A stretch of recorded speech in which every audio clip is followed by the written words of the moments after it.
And as you get clear on what your real target is, your behavior will change automatically.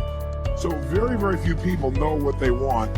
And the more clear you can get about what you want, the more you can really achieve. So right underneath this is the subset of number one, still number one, just like clarity is power. Clarity is power. The more clear you can become about what it is you really want, the more power you're going to have. And I'm here to tell you there's two things that control everything in your life. Every thought, every feeling, every emotion, every action you have in your life. What you're wearing today, whether you're going to turn this off within a few minutes or whether you're going to stick with me here for 2 or 3 minutes, is all controlled by two things: your beliefs and your values. Beliefs control us, but so do our values. Some people, value just kicking back. Some people value making it happen. Some people value their family the most. Some people value love. But you know what the real challenge is? When we have values in conflict. When you really want to make a difference in the world, or you really want to do well for your family, or you really want to do well financially, but simultaneously, you don't want to upset anybody. You want to be totally honest, and you want to make everybody happy. When we have conflicts between what we want and what we think we can have, or you have a goal of what you really want to make happen, but then you have this other belief inside that says this damn stuff never does work. Those inner conflicts are what keep people from using all of their energy. It's kind of like taking 2 steps forward and 3 steps back. People who succeed in any situation have a pattern of what they do to succeed. And it doesn't matter whether that person is succeeding in a business context or in a relationship context. It doesn't matter what the environment is. The fundamental lessons or laws for succeeding are very, very basic. So if we're looking for the ultimate success formula, the very first thing we have is you have to know what you want, which we call know your outcome. If you're going to succeed at anything, it's hard to succeed, hard to hit a target when you don't know what it is. And as simplistic as this sounds, do most people really know what they want? What do you think? Yes or no? At least not consciously, they don't, right? And so it's going to be very, very difficult to achieve what you want when you haven't defined it. But this is going to become a question we're going to want you to ask yourself a lot. What is my outcome in this situation? I even have a time management system that I developed. It's really a life management system, which we call OPA, because the first O stands for what's my outcome. Because you can come up with a question like, what should I do? And you're going to end up with a long list.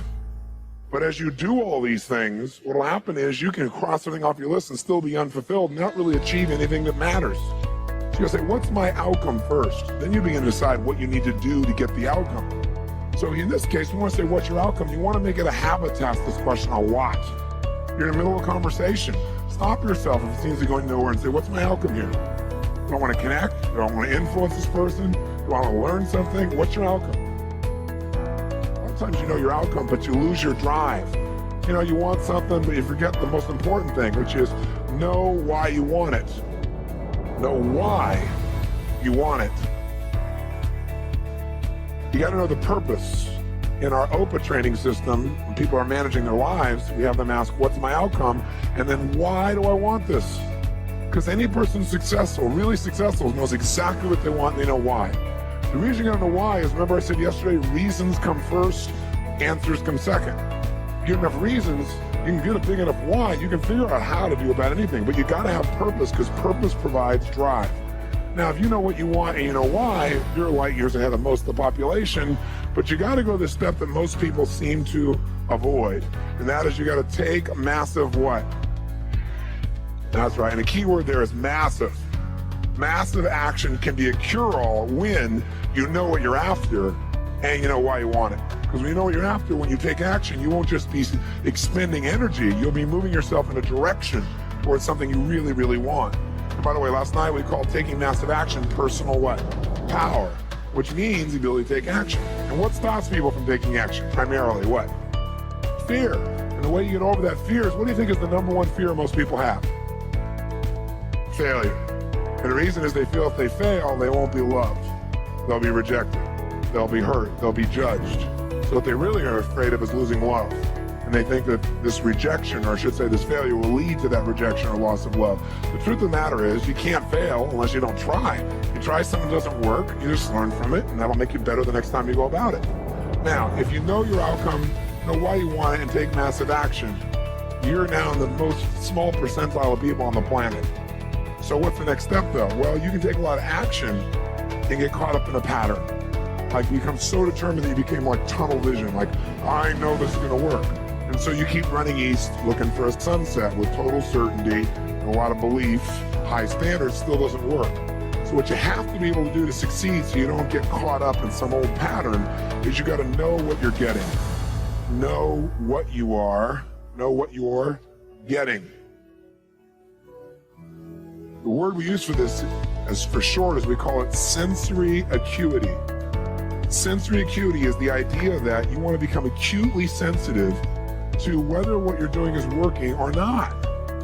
You don't want to just say, okay, I know what I want, I know what I want, and I'm just going to make it happen. This is how I'm going to do it. You keep hammering it, doing something that doesn't work. And people do this all the time, right? Do the same thing over and over again, expecting a different result. That's called insanity. You can't do the same thing again and again, expect a different result when you can see it doesn't get the result.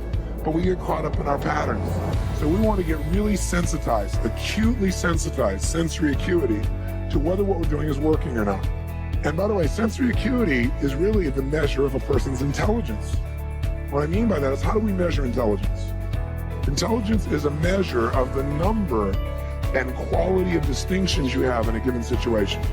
Like for example, if you talk to Eskimos, that's actually not the politically correct term anymore, I guess it's Inouye. If you talk to an Inouye, what we formerly called Eskimos, you'd find out that Inouye have more than a dozen words for the word snow. More than a dozen. Now, I'm from Southern California. Guess how many words I have for snow? One. I don't see any of it. It's called snow, baby. Right? But they got to know what kind of snow. They got to make more refined distinctions to be effective in the world, to get their outcomes. They got to know what kind of snow you can build an igloo out of, what kind of snow you can take your dogs through, what kind of snow you can eat, right? What kind of snow you're going to fall through. So who has more intelligence, who has more power in that snowy environment? The Eskimo or me? Which one? Eskimo, because they have more sensory acuity. They have more refined distinctions about what each of these elements mean versus I just see it as snow.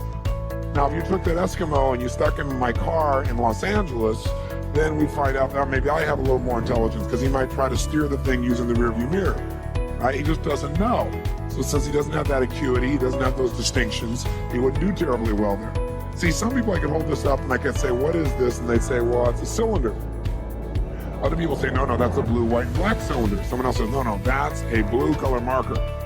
A few people say, no, that's not just a blue color marker. That is a Pilot super color, bright and wide color marker, and if you get it in your clothes, it'll never come out. Now, which one of those people has more power? 1, 2, 3, or 4? 4, because they have the largest number of distinctions. So now, if you know your outcome, you know why you want it, you got your purpose, you got your drive, you got your A and OPA. This is outcome, purpose, action. You know the massive action, you're taking action, and you notice if it's working. What happens if you notice it's not working? You're taking action, but it's not getting you closer to your outcome. What's the obvious 5th step? The 5th step is change your approach. The success formula, it comes down to knowing what you want, why you want it, taking massive action, know if it's working, and simply changing your approach until you get it. That's it. Anyone who succeeds does this. They may not call it Robbins' ultimate success formula, but I guarantee they did it. I mean, corny example, Thomas Edison, these lights in here. Did this guy know his outcome, yes or no? He was absolutely clear. Without knowing the outcome, he couldn't have built that in a million years. It didn't exist before. He had to decide he wanted to create this result without use of candles. Did he know why he wanted to do it? You bet. You read his writings, this man had a sense of incredible purpose and drive. Did he take massive action, yes or no? Oh, yes. Tens of thousands of experiments. Did he notice when it wasn't working and learn from it, yes or no? Did he keep changing his approach? That's why right now in this room we don't smell candlelight. Right? Now, if you know the old story of him, it was written about him in his early days. He's got his best friend with him. He's doing this experiment, and as he's doing it, he creates a small explosion, which shakes the room, scares both of them very, very severely. And then at the end of that, he gets up, and his friend is totally shaken, freaked out. He pulls out his journal, and he starts writing. And his buddy says to him, "What's the matter with you? Insane? You almost killed us. So you're gonna wait till you have 10,000 failures before you give this stupid idea up?" And Edison's response to him was, "I didn't have a failure there." He goes, "That's your 9,999th failure." He said, "No, it's not." He said, "I discovered the 9,999th way not to invent the electric light bulb." But I did discover how to create a small explosion, which may be useful in the future somewhere else.